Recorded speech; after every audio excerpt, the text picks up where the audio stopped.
epitel dulu ya. Oke.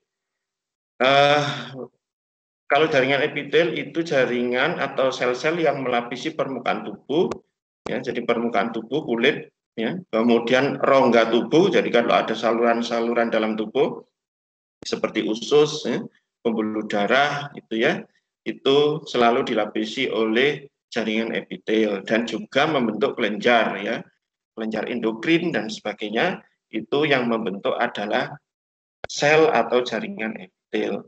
Kemudian kalau jaringan otot itu adalah sel-sel khusus yang dapat berkontraksi untuk melakukan suatu gerakan. Kemudian kalau jaringan saraf itu berisi sel-sel khusus yang dapat mentransmisikan dan mengkoordinasikan informasi dari dalam maupun luar tubuh untuk kontrol aktivitas tubuh. Sedangkan kalau jaringan ikat atau jaringan penghubung adalah sel-sel atau jaringan yang mengelilingi atau menjadi dasar ketiga jaringan dasar di atas, ya. Jadi menjadi dasar dari jaringan epitel, jaringan otot, saraf, ya, yang menunjang secara struktural maupun fungsi dari jaringan-jaringan tiga di atas. Kita ke jaringan epitel, ya. Cirinya adalah membungkus hampir seluruh permukaan tubuh kecuali pada beberapa tempat seperti permukaan depan iris, ya, iris dan ruang persendian, ya. Jadi persendian tulang itu tidak dilapisi oleh jaringan epitel, ya, tetapi oleh jaringan tulang rawan. Kemudian pada iris mata, nah di mata itu tidak terdapat jaringan epitel di permukaannya, ya. Jaringan epitelium atau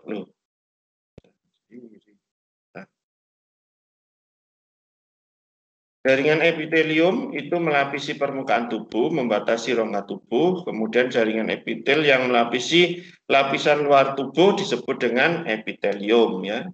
Kemudian kalau yang melapisi rongga tubuh, yang saluran-saluran tadi, itu dinamakan mesotelium.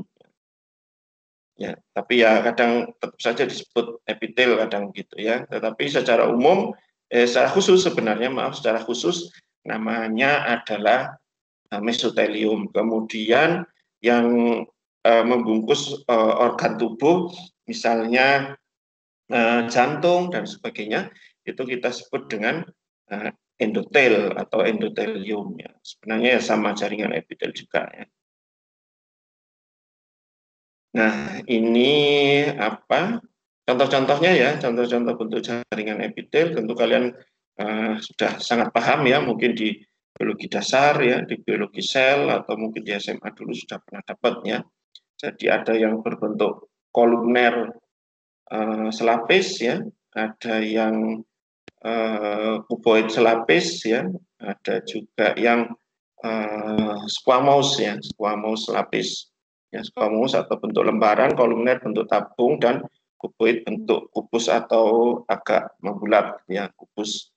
Kemudian ada yang selapis, ada yang berlapis-lapis, kemudian ada yang berlapis semu ya, berlapis semu, pseudo stratified ciliated kolumner ya. Jadi sel epitel yang berbentuk kolumner ya, berbentuk tabung, berlapis semu, dan di permukaannya terdapat silia. Pseudo stratified ciliated kolumner. Nanti kita jelaskan lagi ya, ini pendahuluan dulu.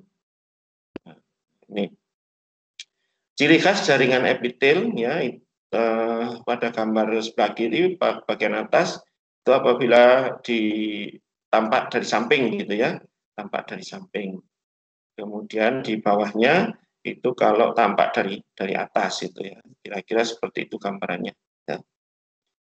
Sel-sel terletak berdekatan menempel satu sama lain, ya, lewat junction atau tautan khusus ya. Ada 4 kalau tidak salah ya. Ada tight junction, desmosome ya, kemudian hemidesmosome, dan satu lagi itu tight junction. Lupa Pak Teguh, nanti ada ya. Ada 4 ya, ikatan. Jadi kalau yang 3 itu di samping ya, tight junction, satunya apa lupa Pak Teguh.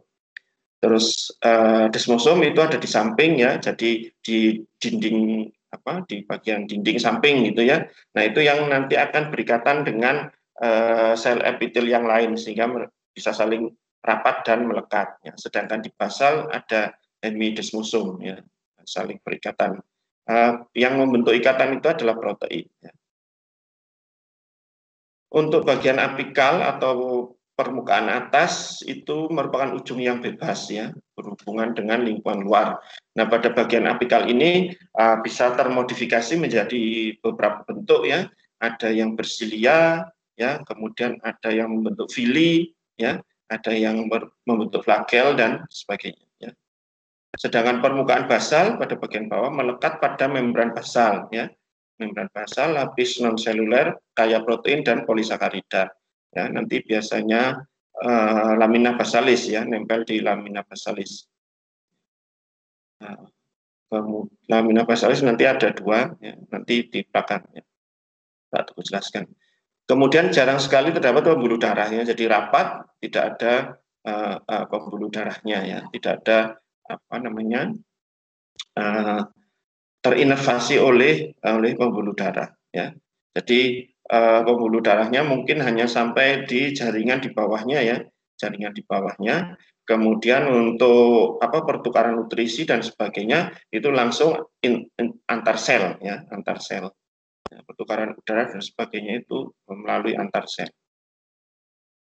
Kemudian ciri yang lain itu mampu beregenerasi ya. Jadi seperti sel kulit itu nanti mampu beregenerasi. Tapi tentu saja ada batasnya ya, pada usia-usia tertentu nanti sudah tidak akan mampu lagi melakukan regenerasi. Ya. Akibatnya ya misalnya di kulit ya terus jadi keriput dan sebagainya. Ya. Kemudian pengkhususan permukaan ya pada lapisan apikalnya nanti bisa muncul mikrofili atau rambut sensoris, bisa juga muncul silia atau flagel. Nah ini ya. Nah, ini merupakan jaringan epitel yang saling berimpit ya, contoh ya. Jadi sangat rapat ya, sangat rapat. Nah, ini ikatannya ada desmosom ya. Kemudian mana ini? Nah, ini zonula adherent ini apa namanya? Untuk pertukaran ya, bisa untuk jalan atau jalur pertukaran baik nutrisi maupun oksigen ya. Sedangkan untuk ikatannya ini ya, tight junction yang di atasnya zonula adherent itu, kemudian gap junction ya, gap junction satunya 40 tadi ya. Dan nanti di bawah ini ada hemidesmosome ya, di bagian bawah ya, basal ya, yang biasanya berikatan dengan lamina membrana basalis ya, membrana basalis yang tersusun atas lamina basalis dan lamina reticularis ya. Yang warna kuning itu lamina basalis, sedangkan yang warna merah adalah lamina reticularis. Dua lapisan itu biasa disebut dengan membrana basalis, tempat menempelnya jaringan atau sel epitel. Nah, kemudian sel epitelnya supaya kuat menempel itu harusnya di sini ada hemidesmosome ya. Jadi ikatannya ada hemidesmosome. Untuk ikatan satu sel epitel dengan sel epitel yang lain itu ada 3 ya, tight junction, kemudian gap junction dan desmosome. Sedang untuk bagian bawah itu ada hemidesmosome. Jadi jaringan epitel biasanya berikatan dengan jaringan ikat yang dihubungkan oleh membran basal atau basal yang terdiri atas lamina basalis dan lamina reticularis. Keduanya ini disebut sebagai membran dasar atau membran basal atau membrana basalis.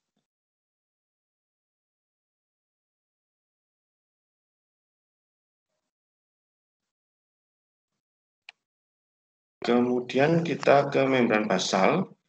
Jadi jaringan ikat tempat sel-sel epitelium berada atau berpijak ya. Jadi tempat menempelnya atau berpijaknya sel atau jaringan epitel. Fungsinya adalah tempat perlekatan epitel, unsur pemisah antar jaringan ya. Filtrasi ion-ion juga bisa lewat situ, kemudian induksi arus listrik dan pendukung arsitektur jaringan. Jadi memang tempat akarnya ya, katakanlah akarnya gitu ya, akarnya jaringan atau sel epitel ya. Membrana basalis ya, terdiri dari dua, lamina basalis dan lamina reticularis.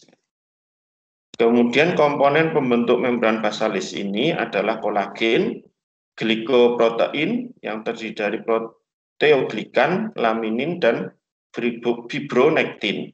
Ya. Terdapat juga filamen ya. Jadi biar menempel kuat itu ya antara epitel dengan membran basalisnya itu terdapat filamen pada komponen membran basalis. Sedangkan fungsi dari jaringan epitel itu bergantung pada morfologi dan lokasi. Ya. Jadi fungsinya sangat banyak, bisa sebagai pelindung atau barier, ya. Pelindung atau barier dari macam-macam ya, terutama dari zat-zat antigen ya, atau ya apa baik yang hidup maupun yang mati ya, zat antigen. Jadi seperti debu itu kan tetap sebagai antigen juga kalau bisa menyebabkan sakit ya pada tubuh individu ya. Kemudian bisa dari mikroorganisme juga ya, pelindung dari mikroorganisme, dari bakteri dan sebagainya. Ya. Nah, itu jaringan epitel pada epidermis kulit. Kemudian bisa berfungsi sebagai sekretori, ya, sekretori dan penyerapan. Ya. Jadi bisa menghasilkan sekret dan juga bisa melakukan penyerapan. Ya. Untuk melakukan sekretori itu pada saluran pencernaan ya, misalnya menghasilkan gastric juice ya, atau enzim-enzim pencernaan ya, itu di saluran pencernaan. Nah itu adalah fungsi dari jaringan epitel pada saluran pencernaan secara sekretori ya, jadi mampu menghasilkan sekret ya, yang isinya bisa enzim. Ya. Contoh sekretori ya, fungsi sekretori jaringan epitel yang lain itu pada itu yang menghasilkan hormon pankreas ya. Nah, sel epitel pada pankreas, nah itu membentuk kelenjar ya, kelenjar endokrin yang mampu menghasilkan hormon. Ya. Itu adalah contoh-contoh sel atau jaringan epitel yang berfungsi sebagai sekretori. Kemudian yang berfungsi sebagai penyerapan ada di saluran pencernaan juga ya, misalnya di usus ya, mampu menyerap makanan ya, mampu menyerap makanan, sel-sel epitelnya mampu menyerap makanan dengan fagositosis dan dengan berbagai cara ya, bisa difusi juga, osmosis ya. Nah itu adalah fungsi penyerapan dari sel epitel, contohnya di saluran usus. Kemudian bisa sebagai penyalur ya, penyalur misalnya kelenjar ludah gitu ya, ya menyalurkan mungkin enzim juga ya, enzim pencernaan. Kemudian sebagai fungsi sensoris ya, perasa ya, misalnya pada epitel lidah gitu ya. Nah ini biasanya disebut dengan neuroepitel ya. Sel-sel epitel atau jaringan epitelnya yang berfungsi sebagai sensoris itu biasanya secara khusus disebut dengan neuroepitel. Sedangkan fungsi kontraktil ya, fungsi kontraktil itu tentu saja jelas ya pada ototnya, pada sel-sel otot, baik di otot rangka, di ekstremitas ya, di tangan ataupun di kaki, bisa juga sel-sel otot pada organ, ya, sel-sel epitel yang melapisi sel-sel ototnya, melapisi sel-sel otot. Jadi dia juga berfungsi membantu kontraksi, ya, membantu kontraksi sel otot. Nah, itu baik di ekstremitas seperti tangan, kaki, ataupun di organ yang melakukan seperti gerakan yang ritmis gitu ya, misalnya pada jantung, gitu ya. Nah, itu terdapat juga jaringan epitel yang melapisi jaringan otot yang bisa berfungsi berkontraksi. Ya. Nah, ini secara khusus biasanya disebut dengan myoepitel. Jadi epitel yang melapisi jaringan otot. Ya. Oke, itu untuk fungsi jaringan ya, macam-macam ya. Jadi pelindung, kemudian bisa sekretory, bisa penyerap absorpsi, ya, bisa sebagai penyalur, sensoris, ya, berkontraksi juga. Ya. Kemudian klasifikasi dan ciri morfologi dari jaringan epitel ya. Jadi tadi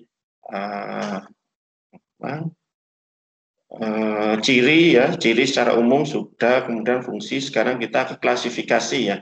Klasifikasi berdasarkan ciri morfologi, ya, ciri morfologi. Jadi yang pertama itu klasifikasinya berdasarkan bentuk, ya. Jadi berdasarkan bentuk dari sel epitel, ya, dikelompokkan menjadi pipih, kubus, silinder, dan kolumner.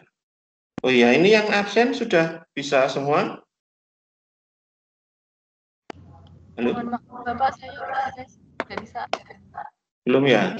Sebentar. Berarti stop dulu ini ya. Saya minimize dulu.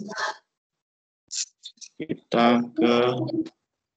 Cuma belum dikasih. Oh, bentar. Ini malah belum saya buka. Tadi cuma buka di HP. Bentar.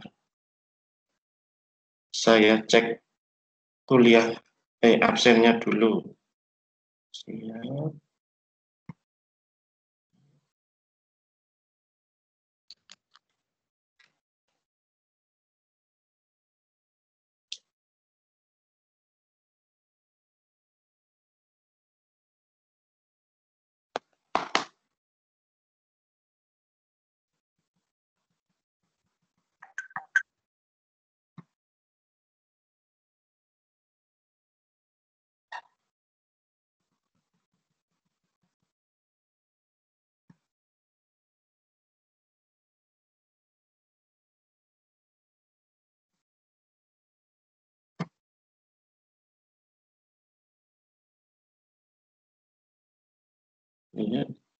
Ini kurang satu aja yang enggak bisa.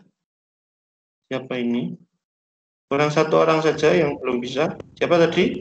Putri Kaisa. Iya, bentar ya. Putri.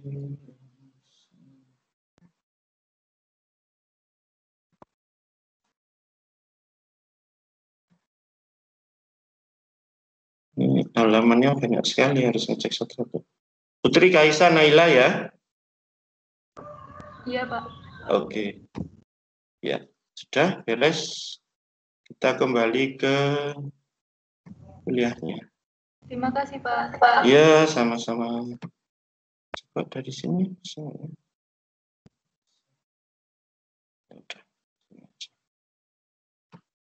Oke, lanjut lagi ya kuliahnya ya.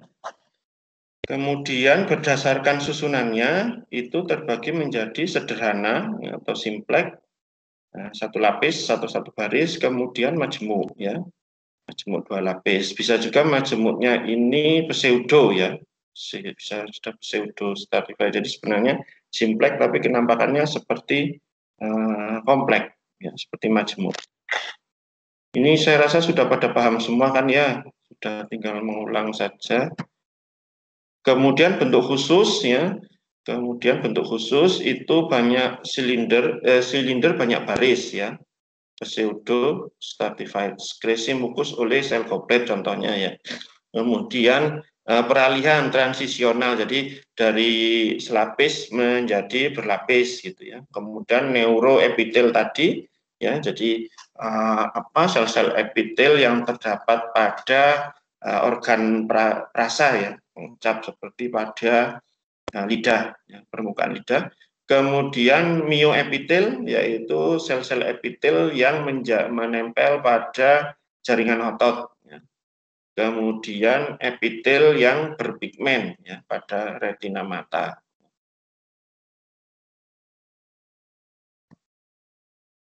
Ya ini, ya, ini adalah yang di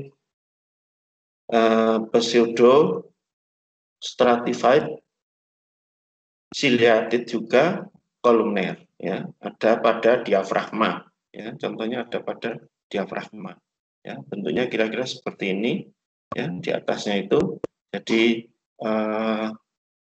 seperti berlapis-lapis ya, tapi sebenarnya hanya selapis karena bentuk selnya yang saling overlapping ya, panjang ya, bentuk kolumner ya, ada yang memanjang sampai ke atas permukaan, tapi ada juga yang hanya seperti di bawah saja ya, seperti di bawah saja tidak sampai di permukaan. Jadi sepintas kenampakannya seperti kompleks ya, berlapis-lapis, tapi sebenarnya adalah selapis saja. Nah, kalau sebelah kiri itu adalah diagramatisnya ya, secara diagram. Kalau yang sebelah kanan itu adalah gambaran aslinya ya, dari foto mikrograf atau foto elektron ya, mikroskop elektron ya, dari sediaan tentu saja ya, dibuat preparat dulu ya, jaringannya ya, kemudian dilakukan pengamatan menggunakan mikroskop elektron dan dihasilkan gambaran seperti ini ya. Jadi ini adalah posisi atau kondisi nyata dari bentuk atau jenis sel epitel yang morfologinya dikelompokkan ke dalam pseudo stratified ya, pseudo stratified kolumner berarti ya, bentuk tabung. Oke. Nah ini tipe-tipenya ya, mengulang lagi, ada simple squamous ya, lembaran, kemudian simple cuboid ya, kotak, kemudian kolumner, simple kolumner ya, seperti tabung. Ya. Nah ini yang sebelah kanan sendiri adalah yang transisional, secara diagramatis saja supaya lebih jelas gitu ya. Sedangkan yang ini bawah sebelah kanan itu adalah yang pseudo stratified tadi ya, yang contohnya adalah sel-sel goblet. Oke, lanjut. Kita tinjau ke epitel pipih atau lembarannya. Berdasarkan lapisan penyusunnya, epitel pipih selapis itu lapisannya hanya satu lapis, namun rapat sekali. Fungsi untuk difusi, osmosis, filtrasi, dan bisa juga sekresi. Terdapat pada jaringan epitelium pembuluh limfe, ya, jadi ada pada getah bening, contohnya, kemudian pada pembuluh darah kapiler, ya, jadi pembuluh darah, ya, saluran pembuluh darah kita itu susunan paling luarnya ya, yang berhubungan langsung dengan cairan darah itu adalah sel epitel, bentuknya pipih dan hanya selapis. Kemudian selaput pembungkus jantung ya, selaput pembungkus jantung ya, itu juga tersusun atas sel epitel pipih ya, atau lembaran yang selapis ya. Kemudian ada di paru-paru, ada di ren ya, kemudian juga ada di selaput perut ya, di selaput perut. Jadi kalau misalnya, maaf ya, ibu hamil yang sesar gitu ya, nah ini yang selaput perutnya ini yang dibuka untuk mengambil bayinya ya, yang kemudian setelah itu dijahit lagi ya.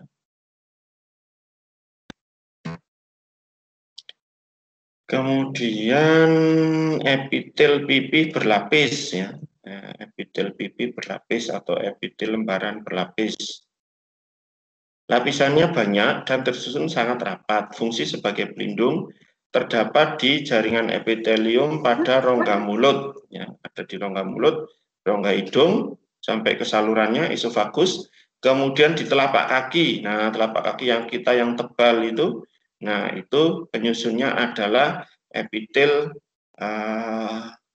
lembaran atau berlapis ya, yang majemuk ya, atau kompleks. Kemudian juga pada lapisan vagina ya.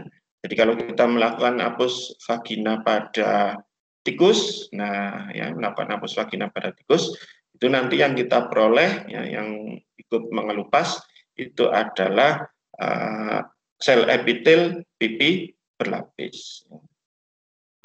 Ada yang sudah pernah melakukan tes apus vagina pada tikus atau mencit? Di sini yang ikut sudah ya? Sudah? Sudah atau belum?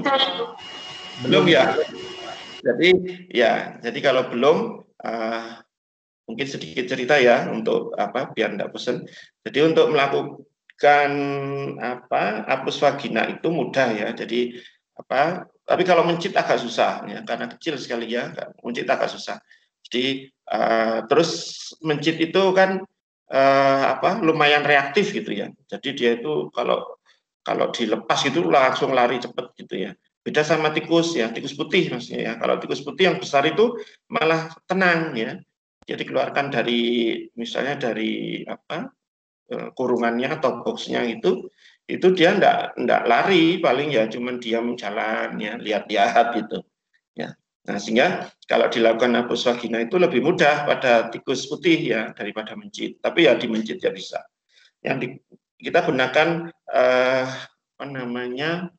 cotton bud ya, cotton bud. Tentu saja kalau pada tikus bisa pakai cotton bud yang ukuran biasa, tapi kalau untuk mencit kita gunakan cotton bud yang kecil ya, yang biasanya untuk bayi itu.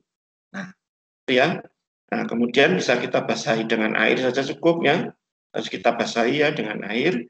Kemudian si tikus putihnya itu kita pegang saja ekornya ya, kita pegang saja ekornya ya, kita angkat sedikit gitu, kemudian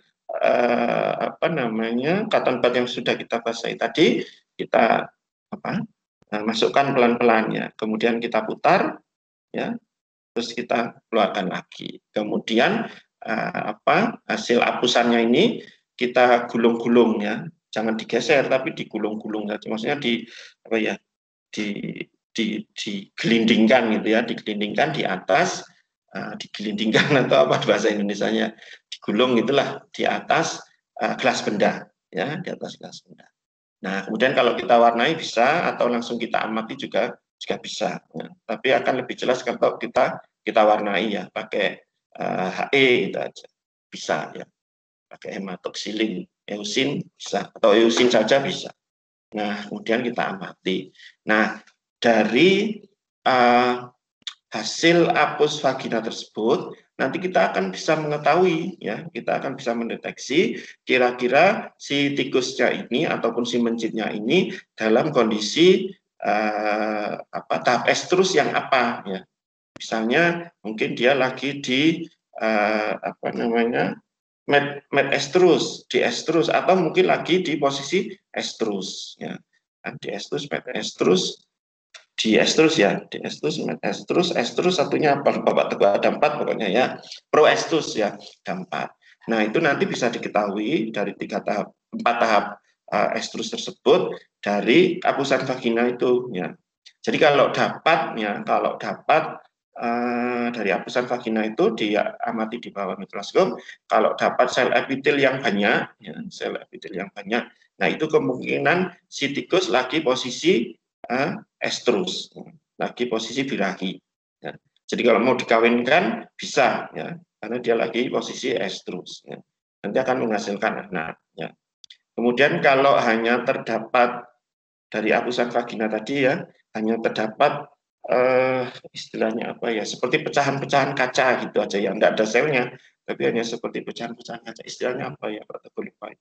Nah itu kemungkinan dia lagi di posisi proestrus kayaknya ya, jadi persiapan lagi, tidak estrus lagi, fase persiapan. Ya. Kemudian kalau di estrus itu apalagi gitu dapatnya ya. Kemudian kalau met estrus itu ada gambaran sel epitelnya seperti apa gitu ya, beda-beda. Ya, jadi intinya kalau kita melakukan apus vagina itu kita akan dapat mendeteksi ya, kondisi fisiologi reproduksi dari mencit atau tikus putih. Ya, apakah dia dalam posisi estrus ya, birahi, ataukah lagi proestrus, diestrus atau metestrus. Itu bisa digunakan untuk penelitian ya, bisa digunakan untuk penelitian. Jadi misalnya seperti Pak Teguh kemarin ya, itu tikusnya itu dipelihara sampai umur 12 tahun 12 bulan lebih ya, 1 tahun lebih. Ya. Nah, itu diperkirakan kan tikusnya sudah dalam posisi premenopause ya, menjelang menopause ya. Jadi tikus juga menopause ya. Karena kalau dia sudah tidak ovulasi lagi, cadangan sel telurnya sudah habis, dia juga dinamakan menopause sama ya. Kalau tikus itu masa hidupnya sekitar 2 sampai 3 tahun ya. Lifetime-nya itu 2 sampai 3 tahun. Jadi ketika dia sudah usia di atas 1 tahun, itu sudah mendekati menopause ya, sudah mendekati menopause. Nah, kita ingin tahu bagaimana siklus estrusnya ya. Siklus estrusnya itu kalau normal ya, tikus-tikus normal usia di atas 3 bulan, 2 bulan, 3 bulan itu ya sudah mulai matang kelamin, itu siklus estrusnya itu hanya terjadi 4 sampai 5 hari saja ya. Jadi mulai diestrus, proestrus, metestrus sampai estrus, kemudian diestrus lagi ya, itu 4 sampai 5 hari saja ya, itu kalau normal. Tetapi kalau tikus yang sudah menjelang menopause ya, sudah usia tua, itu siklus estrusnya bisa sangat panjang ya. Jadi dari diestrus kembali ke diestrus lagi itu bisa tidak beraturan ya, tidak beraturan. Artinya bisa sangat lama ya, bisa juga sangat pendek ya, dari kondisi normal. Ya. Itu jadi kalau kita melakukan apus vagina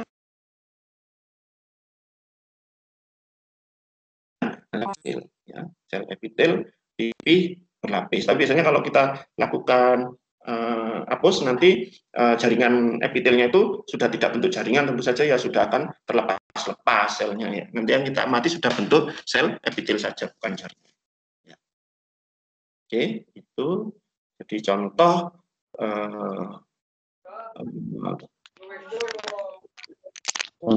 bentuk sel epitel pipi berlapis itu ada pada permukaan vagina. Ya. Kemudian kita ke silindris ya, atau tabung ya, silindris atau tabung. Berdasarkan lapisan penyusunnya, epitel silindris selapis, lapisannya satu lapis berbentuk silindris atau tabung, fungsi sebagai penyerapan nutrisi di usus dan juga sekresi. Ya. Terdapat di jaringan epitelium kelenjar pencernaan, kemudian di fili usus, ada di kantung empedu juga, ada di lambung, dan juga di ususnya. Kelenjar pencernaan ini maksudnya pankreas juga ya, kelenjar pencernaan. Hepar dan pankreas. Kemudian, hepar bukan ding ya, pankreas sama satunya apa ya? Kelenjar pencernaan itu bapak pankreas sama bapak teguh satunya. Ya, bukan di hepar. Kalau di hepar itu selnya bentuk kuboid, ya, bukan silindris. Jadi contoh dari epitel silindris selapis itu ada di kelenjar pencernaan, kemudian di fili usus, ya, jadi di permukaan jaringan usus atau sel-sel usus, ya. Kemudian di kantung empedu, ya. Empedu ini apa ya kalau tidak salah ya, pankreas dan empedu ya, kelenjar pencernaan itu. kemudian di lambung dan juga di usus ya. Jadi beda villi usus sama usus ya. Maksudnya kalau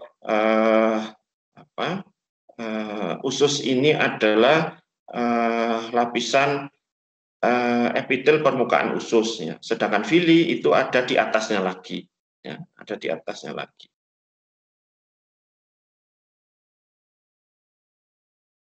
Villi usus itu merupakan modifikasi ya, bentuk modifikasi dari sel epitel, seperti halnya bentuk flagel, ya, silia.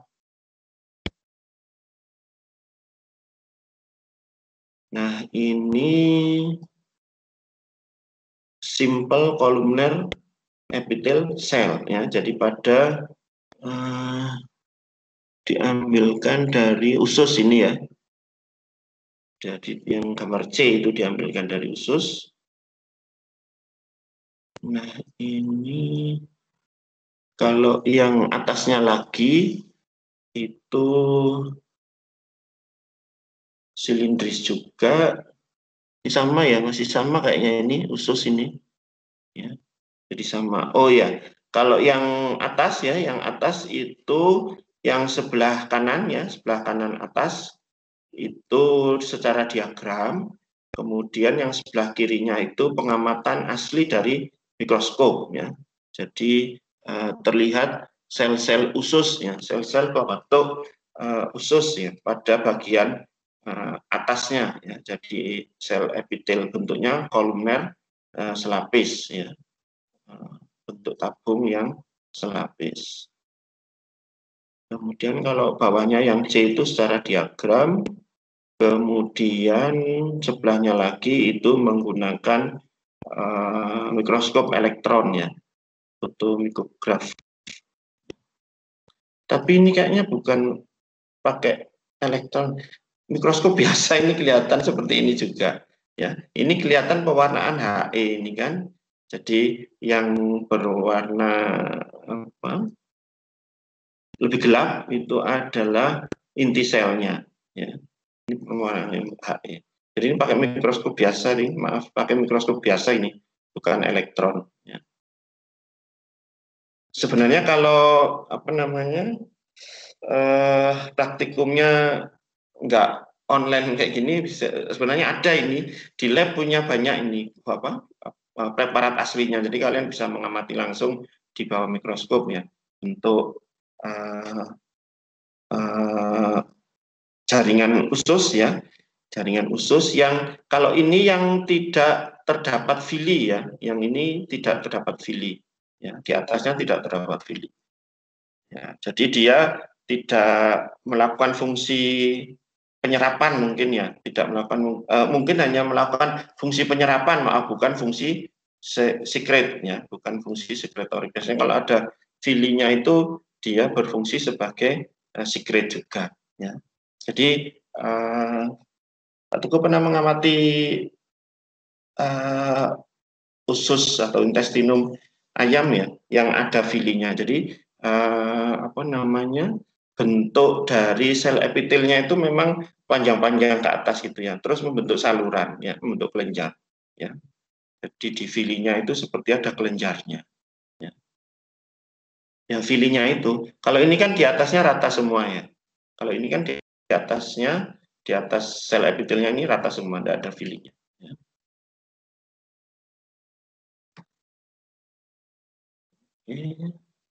Kemudian ini epitel silindris atau kolumner yang berlapis ya. Lapisannya banyak, fungsi sebagai pelindung dan sekresi. Terdapat di jaringan epitelium, laring, ya, laring, faring, trakea, dan kelenjar ludah. Jadi di saluran pernafasan ya, laring, faring sampai ke trakea. Kemudian juga ada di kelenjar ludah. Gambarannya seperti ini ya. Gambarannya. Jadi yang tengah itu adalah lumennya ya. Jadi tempat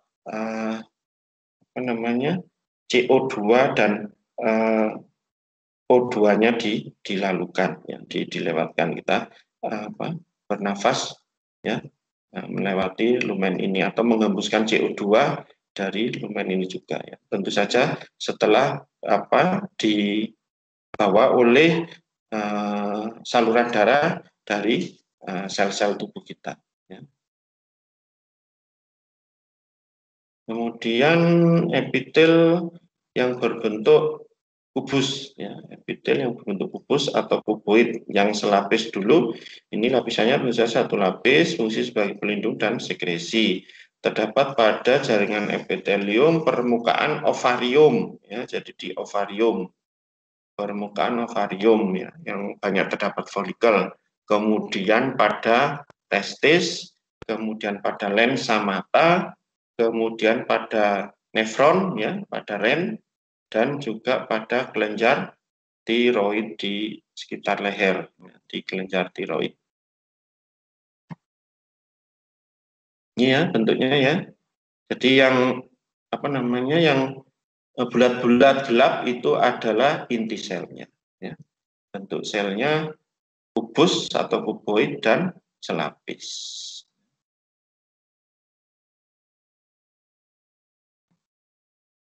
Kemudian epitel bentuk kubus yang kompleks atau berlapis banyak, ya, tentu saja lapisannya banyak, fungsi sebagai pelindung, gesekan, dan pengelupasan.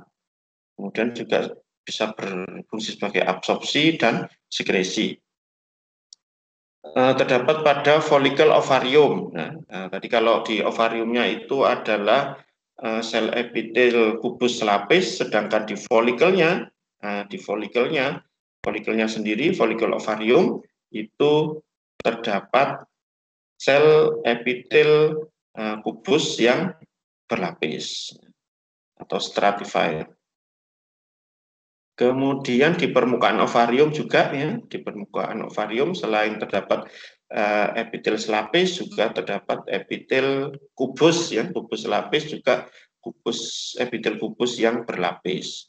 Di testis juga, kemudian saluran kelenjar minyak ya, saluran kelenjar minyak di bawah kulit ya. Kemudian sel keringat ya, sel keringat pada kulit. Jadi membentuk kelenjar ya, kelenjar minyak. Ya, jadi sel-sel epitelnya membentuk kelenjar, kemudian mampu mengsekresikan minyak dan dikeluarkan dari tubuh. Ya. Keringat juga ya, kelenjar keringat, kelenjar minyak juga, kelenjar keringat juga. Ya, yang ada di sekitar permukaan kulit. Kemudian epitel transisi ya, disusun oleh ini yang khusus tadi ya, yang bentuk epitel khusus ya, selain selain lembaran tadi ya, selain lembaran, kemudian bentuk tabung, kemudian bentuk kubus. Nah ini ada yang bentuk transisi ya, disusun oleh berlapis-lapis sel, tidak dapat dikelompokkan karena bisa berubah dan permukaan lapisannya bisa mengembung. Terdapat pada epitelium ureter ya, ureter. Jadi ureter itu saluran dari kantung penampung urin ya, itu ya, pokoknya di situ. Kemudian uretra ini ujung dari saluran reproduksi jantan dan saluran urinasi ya, bersatu di penis, ujungnya disebut uretra. Kemudian saluran pernafasan dan juga di kantung kemih. Ini adalah contoh-contoh jaringan ya, jaringan yang tersusun atas sel-sel epitel transisi. Jadi bentuknya tidak dapat dikelompokkan ya, karena berubah terus ya, berubah terus ya. Bukan bentuk lembaran, bukan bentuk tabung maupun bentuk kubus. Kemudian epitel kelenjar ya. Jaringan epitel khusus, ini khusus juga ya, sama seperti tadi yang transisi tadi. Jaringan epitel khusus yang mengalami diferensiasi ya, mengalami diferensiasi atau spesialisasi sehingga berperan dalam sekresi senyawa spesifik untuk membantu proses fisiologis. Ya. Kelenjar dikelompokkan ada dua, yaitu endokrin, ya, tidak mempunyai saluran khusus. Ya. Contohnya adalah kelenjar timus, adrenal, paratiroid, tiroid. Ya. Oke. Kemudian yang kedua adalah kelenjar eksokrin. Ya. Ada saluran khusus, ya, contohnya di ludah, ya, keringat, pankreas, dan feromon. Ya. Jadi kalau yang endokrin, ya, yang endokrin itu sel-sel epitelnya membentuk suatu bangunan khusus, ya, kemudian mampu menghasilkan suatu sekret, tetapi dia tidak mempunyai saluran. Ya. Sekretnya itu bisa sampai ke organ target dengan cara sekretnya itu diikutkan pembuluh darah, ya, diikutkan dengan sirkulasi darah. Nah, jadi untuk salurannya si endokrin ini nebeng ke pembuluh darah. Sedangkan kalau kelenjar eksokrin itu mempunyai saluran sendiri, ya, dia membentuk saluran sendiri. Ya. Maksudnya saluran sendiri untuk menuju ke organ targetnya atau keluar dari tubuh. Ya. Jadi pokoknya dia membentuk saluran sendiri. Ya. Nah, kalau yang eksokrin ini tentu saja organ targetnya atau tujuan akhir dari sekretnya itu dekat, gitu ya, tidak terlalu jauh.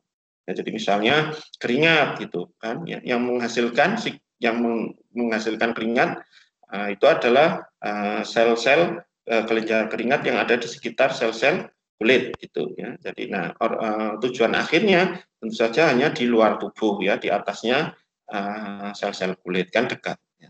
Beda dengan kelenjar endokrin. Kalau kelenjar endokrin, misalnya pankreas, gitu ya, misalnya pankreas. Maaf, misalnya tiroid. Nah, misalnya tiroid, ya, misalnya tiroid. Sebenarnya pankreas itu endokrin juga, ya. Sebenarnya pankreas itu termasuk endokrin juga, karena dia mampu menghasilkan hormon, ya. Pankreas itu mampu menghasilkan hormon. Kemudian hormonnya itu misalnya hormon glukagon, ya, atau yang paling umum yang dihasilkan oleh pankreas Insulin, Mbak. Nah, insulin. Nah, insulin itu kan untuk menurunkan kadar glukosa pada darah. Nah, kadang pankreasnya itu kan agak jauh, gitu ya, dari pembuluh darah. Nah, itu tetap diikutkan melalui pembuluh darah. Ya, jadi nanti dia bekerja di pembuluh darah itu untuk menurunkan kadar gulanya, gitu ya. Nah, tetapi contoh paling umum itu adalah misalnya kita ke contoh endokrin itu adalah hipotalamus yang gampang, ya. Hipotalamus sebenarnya, ya, yang ada hubungannya dengan reproduksi, ya. Hipotalamus misalnya menghasilkan FSH, ya, follicle stimulating hormone, ya. Nah, itu kan organ targetnya hipotalamus kan posisinya di kepala, ya kan? Di kepala, di bagian otak, gitu. Nah, itu organ targetnya misalnya yang dihasilkan adalah hormon FSH. Nah, itu organ targetnya misalnya kalau pada jantan, FSH itu kan nanti ke testis. Ya. Nah, itu kan jaraknya jauh sekali antara kepala sampai ke testis. Nah, itu hormonnya, ya, atau sekret yang dihasilkan oleh kelenjar hipotalamus, ya, itu nanti dilewatkan melalui pembuluh darah. Nah, lewat pembuluh darah nanti baru bisa sampai ke testis atau ke ovarium juga. Ya. FSH kalau ke ovarium nanti untuk pertumbuhan folikel. Kalau ke testis juga untuk pertumbuhan spermatozoa. Ya. Jadi jauh itu jaraknya. Ya. Memerlukan saluran khusus lewat pembuluh darah. Jadi kalau endokrin itu biasanya organ targetnya lumayan jauh posisinya, ya. Sedangkan kalau eksokrin itu organ targetnya cukup dekat-dekat saja. Kemudian ini sebenarnya tipe, ya, tipe-tipe kelenjar, ya. Tipe-tipe kelenjar berdasarkan terbentuknya sikrit, ya, terbentuknya sikrit. Itu yang pertama adalah tipe hologreen. Ya. Jadi seluruh sel yang sudah tua dan terletak di permukaan dapat terlontar keluar serta hancur menjadi sikrit. Ya. Contohnya adalah kelenjar sebasea atau kelenjar minyak. Ini termasuk dalam tipe hologreen. Kemudian tipe apogreen itu apabila sikrit intraseluler dibalut oleh selaput dulu, ya, dan berkumpul di bagian atas, ya, kemudian terjadi invaginasi atau terjadi saluran gitu ya, dan akhirnya terpotong lepas sebagai sikrit. Ya. Jadi bagian apikalnya itu nanti ikut lepas bersama sikrit yang dihasilkan. Contohnya adalah kelenjar ambing, ya, atau glandula mami, ya, glandula mami. Glandula mami ini menghasilkan apa? Ada yang tahu? Glandula mami pada hewan mamalia menghasilkan apa? Ayo, ada yang tahu? Kelenjar ambing atau glandula mami, produk sikritnya berupa apa? Ada yang tahu? ASI kah, Pak? Iya, tidak harus ASI ya. Nyebutnya jangan ASI. Kalau ASI kan nanti jadi manusia, ya. Air susu gitu aja. Ya. Iya, Pak. Jadi sapi, kambing ya juga menghasilkan air susu, ya, termasuk juga di manusia. Nah, jadi kelenjar mami atau glandula mami ini adalah ambing yang menghasilkan air susu. Kemudian kelenjar yang tiga itu adalah tipe merokrin, ya, atau ada juga yang menyebut tipe ekrin. Ya. Sikritnya berbentuk butir halus yang terbungkus ya, jadi butir-butir halus yang terbungkus, kemudian dikeluarkan ke dalam lumen melalui proses eksositosis. Ya. Contohnya adalah kelenjar keringat atau sudorifera, kelenjar sudorifera. Ya. Jadi dibungkus dulu, baru dikeluarkan. Nah, gambarannya seperti ini ya. Ya. Gambarannya seperti ini. Ini kalau yang merokrin tadi, ya, yang merokrin, yang tipe merokrin, maaf. Oh iya, jadi dibungkus ya, jadi dibungkus. Jadi yang mau dikeluarkan, ya. Jadi ini semuanya kelenjarnya ya, semuanya ini adalah sel-sel yang membentuk kelenjar berbentuk merokrin ya, bertipe merokrin. Ya. Ini di dalam satu sel ya, contoh dalam satu sel. Nah ini nanti di dalam sel ini yang akan dikeluarkan ya, sikrit yang akan dikeluarkan entah macam-macam ya sikritnya, mungkin bahan sisa atau apa. Ya. Nah itu nanti dibungkus dulu ya, secretory vesicle ya, membentuk dibungkus dulu ya. Kemudian baru nanti dikeluarkan ya, dikeluarkan dari permukaan sel ya, dikeluarkan dari permukaan sel. Nah tentu saja nanti ini akan mengumpul ya, tentu saja akan mengumpul, sikritnya ini akan mengumpul dari sel-sel sebelah-sebelahnya ya, kan jadi banyak ya. Kemudian ini tadi contohnya kelenjar keringat ya, kalau keringat keluar itu nah nanti seperti ini ya, aslinya keringatnya itu di minyak atau oh ya betul, kelenjar keringat ya contohnya ya, dikeluarkan ke apa permukaan kulit gitu ya, permukaan tubuh, yaitu setelah dibungkus dulu ya. Bungkus dulu kemudian nanti dikeluarkan dari permukaan sel ya, dari permukaan sel itu hanya isinya saja ya, hanya sikritnya saja. Kemudian tipe yang apokrin ya, tipe yang apokrin ini jadi sikritnya itu ditaruh di atas dulu di bagian apikal ya, di bagian apikal dari sel ya, di bagian apikal dari sel. Nah itu nanti bagian apikal selnya ini ikut terkelupas ya, ikut terkelupas bersama dengan sikrit yang dihasilkan ya. Jadi selnya itu seperti terpotong ya, seperti terpotong pada bagian atasnya.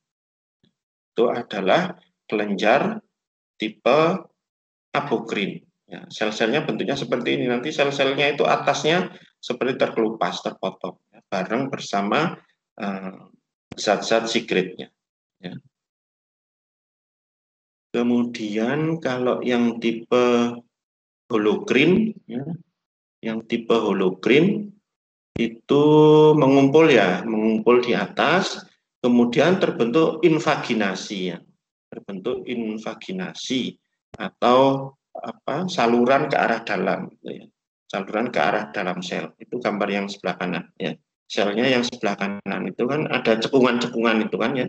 Sebelah kanan atas itu selnya mengalami cekungan-cekungan. Nah, dari cekungan itu nanti baru secretnya dikeluarkan.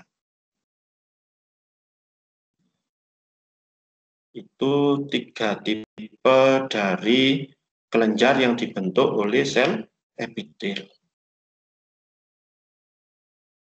Nah, itu tadi berdasarkan morfologi, sedangkan berdasarkan jumlah sel penyusunnya ini ada sangat banyak, ya. Ada sangat banyak tipe dari kelenjar, ya. Ada yang namanya simple branch tubular, ya. Ada yang simple tubular, ya, jadi seperti tabung gitu saja. Nah, maksudnya kelenjar yang mampu menghasilkan salurannya sendiri, ya seperti ini, ya, menghasilkan salurannya sendiri. Kemudian misalnya kelenjar minyak gitu, ya, dia kan bisa membuat salurannya sendiri. Kemudian minyaknya itu setelah dikeluarkan dari tubuh, ya, di permukaan kulit itu sudah hasil akhir, ya, sudah selesai, ya, sudah tercapai lah targetnya. Itu makanya dikatakan mempunyai saluran sendiri, ya. Tapi kalau yang tidak punya saluran sendiri seperti endokrin itu dilewatkan pembuluh darah dulu baru sampai ke organ target. Itu artinya tidak mempunyai saluran sendiri, itu loh maksudnya, ya. Jadi untuk mencapai organ target atau mencapai tempat pembuangannya terakhir itu dia butuh bantuan saluran yang lain, ya. Biasanya sih pembuluh darah. Tapi kalau dia tidak butuh pembuluh darah, ya, setelah secretnya dikeluarkan sudah sampai ke organ target atau ke tempat tujuan akhir, misalnya permukaan tubuh, ya itu artinya dia mempunyai saluran sendiri. Berarti eksokrin, kelenjarnya disebut eksokrin.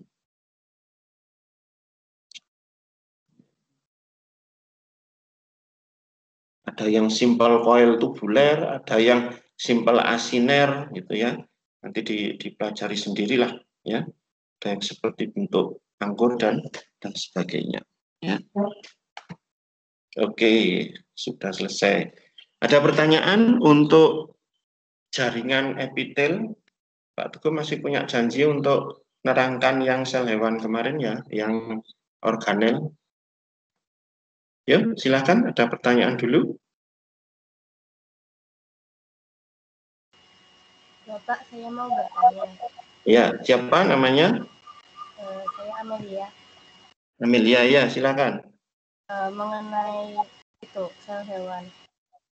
Oh ya, materi kemarin, ya? Iya. Iya. Yang di sel hewan kan di PPT ada membran sel yang disintesis secara de novo. Itu maksudnya apa ya, Pak? Disintesis, membran sel disintesis. Pak Teguh nggak dengar, Amel. Yang tidak disintesis secara de novo. Yang tidak disintesis secara de novo. Itu maksudnya apa, Oh, Pak? iya, iya. Kita ke ini aja, ya. Ke PPT-nya yang kemarin, ya. Nah, dulu. Terus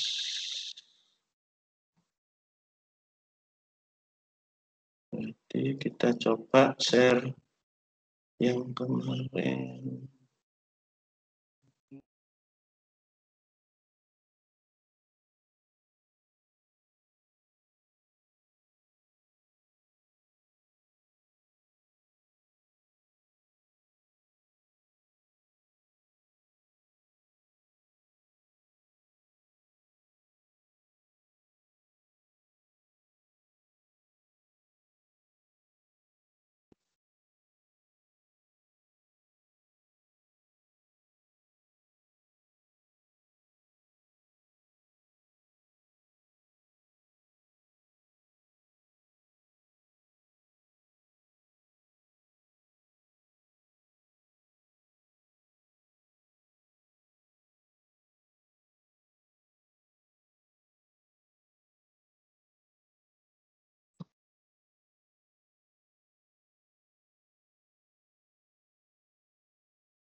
Halo?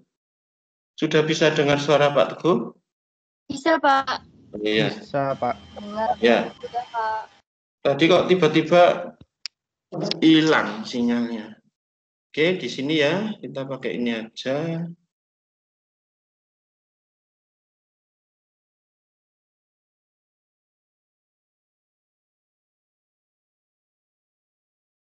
Nah, gimana tadi kemarin? Yang ditanyakan Amel yang mana? Membran sel. Membran sel gimana, Mel? Yang tidak disintesis secara de novo, itu maksudnya apa, Pak?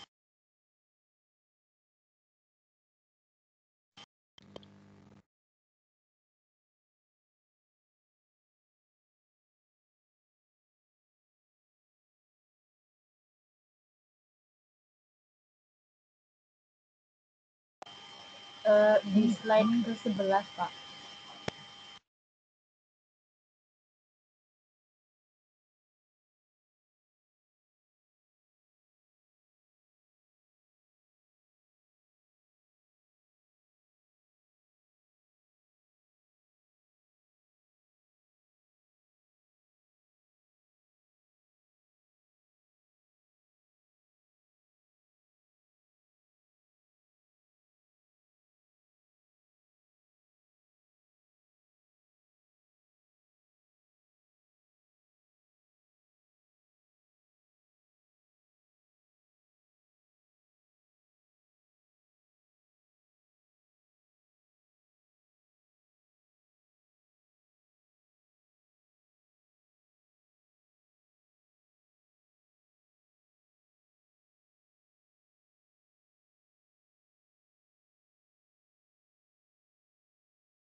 Halo, halo.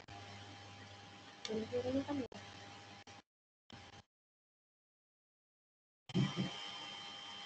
Katanya bapaknya jaringannya error.